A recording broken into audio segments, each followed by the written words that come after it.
오늘 마태복음 23장 13절로 26절 말씀을 통하여서 화 있을진저 외식하는 자여 라는 제목으로 마태복음 강의에 이어가도록 하겠습니다.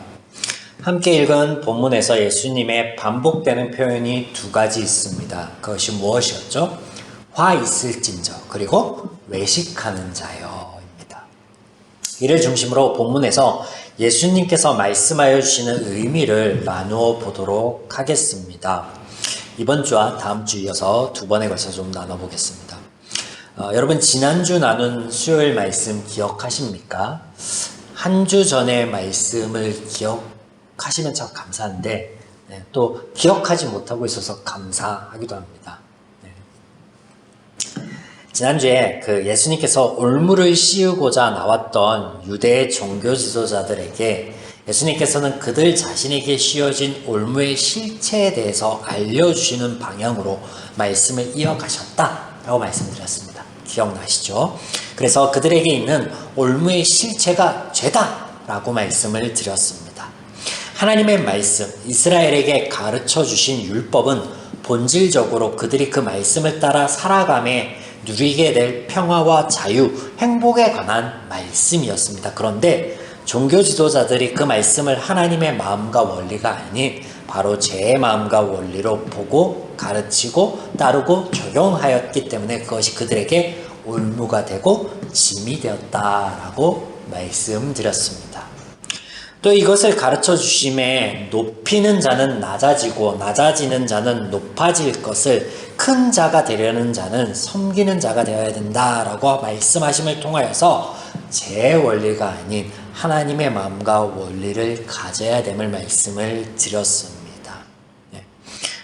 그래서 오늘 말씀에서도 눈먼 바리새인들이여 너희는 먼저 안을 깨끗하게 하라. 그러면 겉도 깨끗하여질 것이다 라고 말씀하신 것은 그들의 내면, 그 마음의 자세, 우리의 마음과 생각을 하나님 안에서 하나님의 원리와 하나님의 마음으로 하나님의 말씀으로 지킨다면 그 마음 안에서 하는 그 어떠한 삶의 방향도 모양도 어떻게 자유할 것이다, 평안할 것이다 라는 것을 동일하게 말씀하여 주시는 거예요. 그래서 마태복음 23장 15절 이후에 그들에게 짐이 되는 것, 올무가 되는 그 구체적인 것들에 관해서 7가지를 말씀하시는데 그 말씀들 속에 동일한 표현이 등장한다. 그것이 화 있을진저 라는 표현과 또 외식하는 자라는 표현이다 라고 말씀드릴 수 있겠습니다. 자, 먼저 화 있을진저라는 단어를 한번 살펴보겠습니다. 이 단어는 슬픔과 절망 또는 분노를 나타내는 감탄사입니다. 유대 종교 지도자들에게 대하여 예수님께서 이런 감탄사를 쓰시는 것이 그렇다면 슬퍼하시는 것일까요? 아니면 분노하시는 것일까요? 다시 이 감탄사가 슬픔과 절망 또는 분노를 내는 감탄사라고 할 때 종교 지도자들을 향하여 이 말씀을 하시는 것은 예수님의 마음이 지금 그들을 향해서 분노하고 계시는 거예요? 아니면 애통하고 슬퍼하시는 것이냐? 이 질문입니다. 어떤 거에? 당연히 슬퍼하시는 거죠. 애통하시는 거죠. 모든 죄인들은 하나님의 은혜와 구원의 사역의 대상이다 라는 말씀을 지속하여 드립니다. 죄인들 중에 더 나은 자 또 더 나쁜 이는 없다라고 말씀을 드렸습니다. 그래서 지난주에 마태복음에 등장하는 이런 표현들이 어떤 일부분의 무리들을 향해서 가리키는 게 아니라 확대해서 모든 사람들, 모든 죄인들을 가리키는 말씀이다 라고 그런 표현들이다라고 살펴보았습니다. 더불어서 지난 마태복음 5장의 내용을 한번 떠올려 보시겠습니다.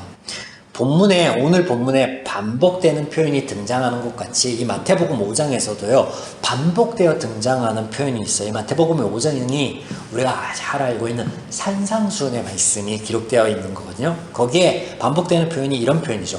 복이 있나니, 복이 있나니.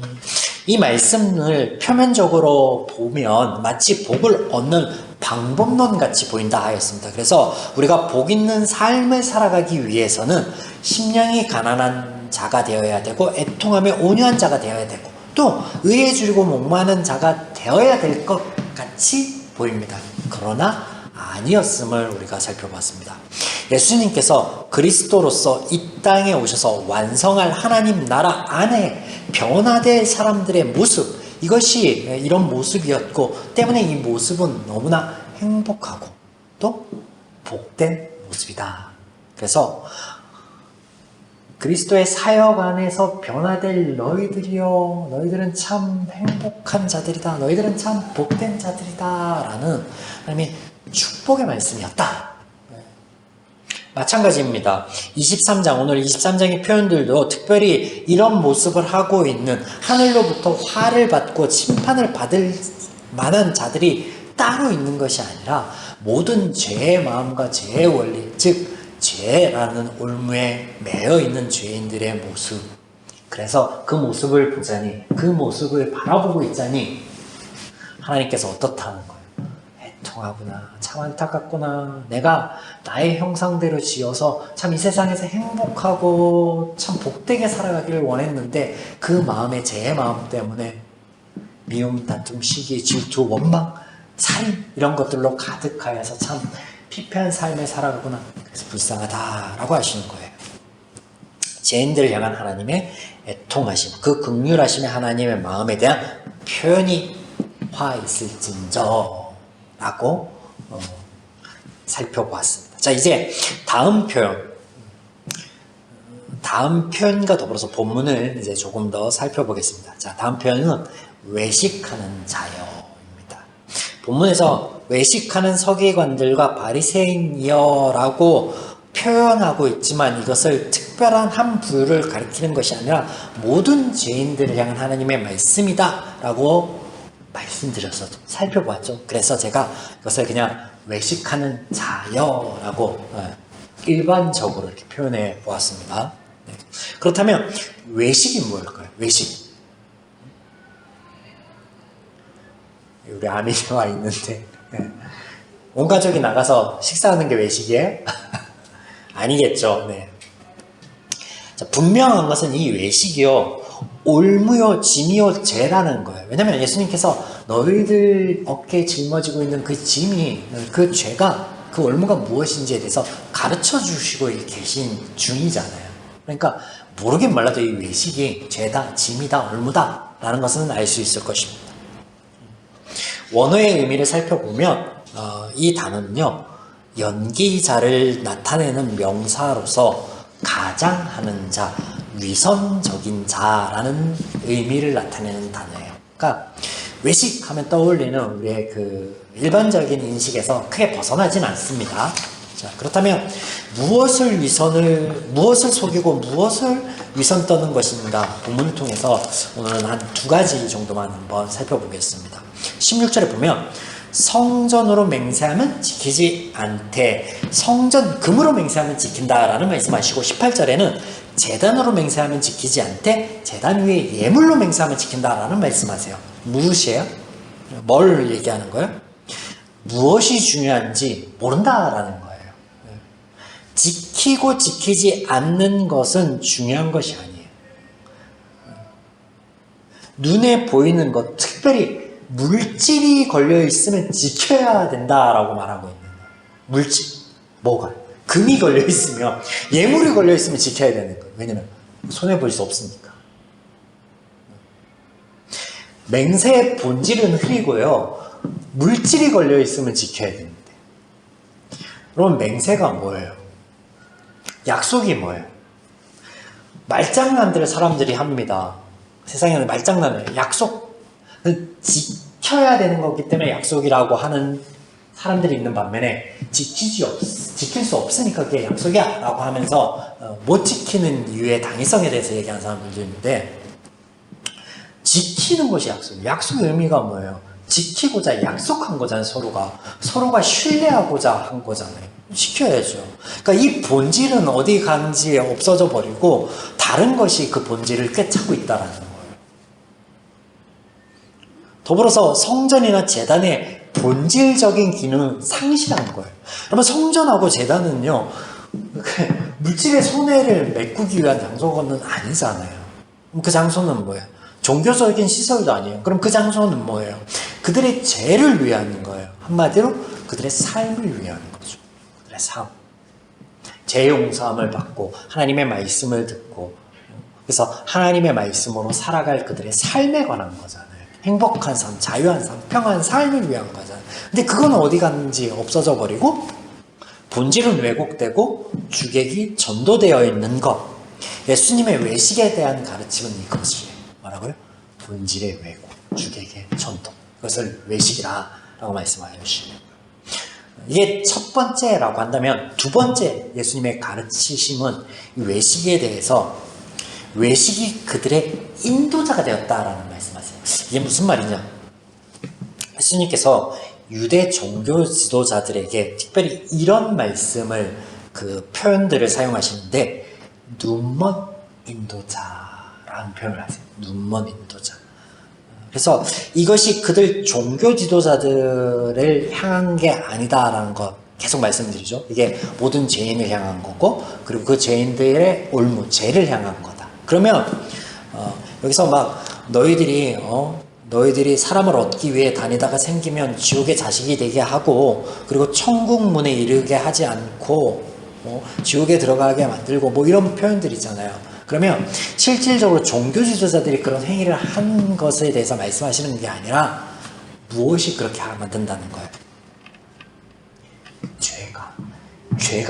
죄가 죄인들의 마음 가운데 작용하고 그 삶 가운데 작용해서 어떻게 그들의 삶을요 지옥으로 끌고, 눈먼 자가 인도하면 어떻게 돼요? 어디에 걸려 넘어지고 부딪히고 다치고. 그 말은 뭐예요?